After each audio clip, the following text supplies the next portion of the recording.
Hey guys, so today I'm going to be changing out the fuel water separator filter on my 92 first gen 12 valve.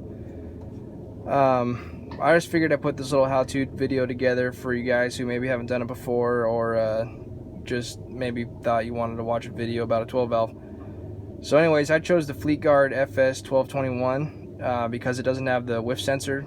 It just got the little screw-on drain right there. My whiff sensor had previously been cut by the owner before me, and it just leaks, and I just figured out what the heck, I don't really need it. So anyways, first step would be to drain your filter. You can just pull the little drain pin right there. Let it drain for a little while. Don't let it sit for 10 minutes or nothing, but just let the bowl drain. And then it's a screw-on canister style filter, so lefty loosey, righty tighty, take it off, and yeah, I'll jump forward to that. Okay guys, as you can see here, I got the old filter off, and it's just a typical threaded filter style adapter.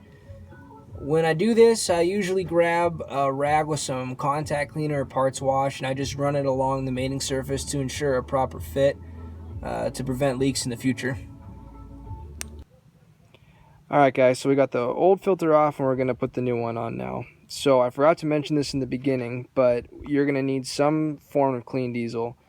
No, this ain't Gatorade. This is just a clean bottle I've been using to store some extra diesel in it when I need it for this kind of thing. You're going to want to fill the filter up before you put it on the truck. That way you're not sitting there priming it with a little hand pump for a decade.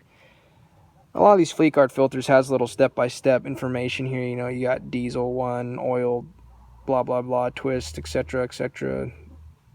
Suck, squish, bang, boom. You got yourself a pickup truck. So, anyways, I'm just going to fill this up and then thread it back on where the old filter came off.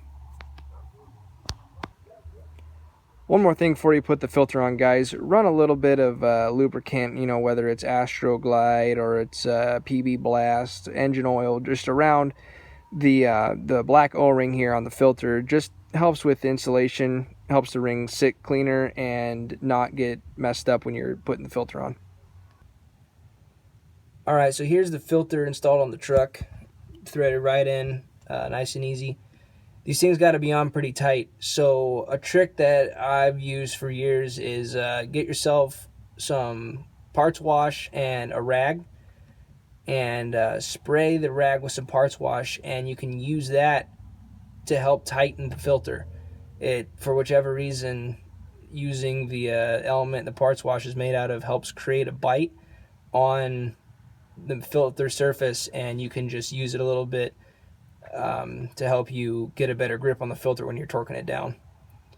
It kind of says here, I don't know if you can read it, half a turn, I want to say it says past snug. I'd say just about that. Whatever you guys can torque it down to is probably going to be plenty good. Okay, now that the filter's on, we're ready to prime the system. So in my experience, it is easiest to do this step if you take the linkage assembly off. It's really easy to do. It's 13 millimeter nuts right here, and then there's an 11 millimeter nut right down here. Take those off, remove your dog bone linkage just like that. Mine's broken, so it pops right off. Otherwise, just take a little screwdriver or a pair of dikes and gently lift it up. Otherwise, it'll break like mine. And move the entire assembly down and out of your way. This is also real easy to do if you're trying to get to the back of the injection pump. Okay, next thing you're going to do is loosen this, where my light is. That is a 17 mil or 3/4 mil banjo bolt, and what that is that's the feed line to your filter from the low pressure lift pump. You're going to crack that and come over to your lift pump, and right there where my light is, the little lever that's shiny, that is your priming piston, and you can sit there for 50 to 100 pumps and prime the system. You'll start seeing little driblets of fuel coming out of the banjo fitting. Once you see that, you can tighten it back up, reinstall your linkage bracketry, and fire it up. Okay, now that everything's buttoned up, just start the truck and make sure it's not leaking anything.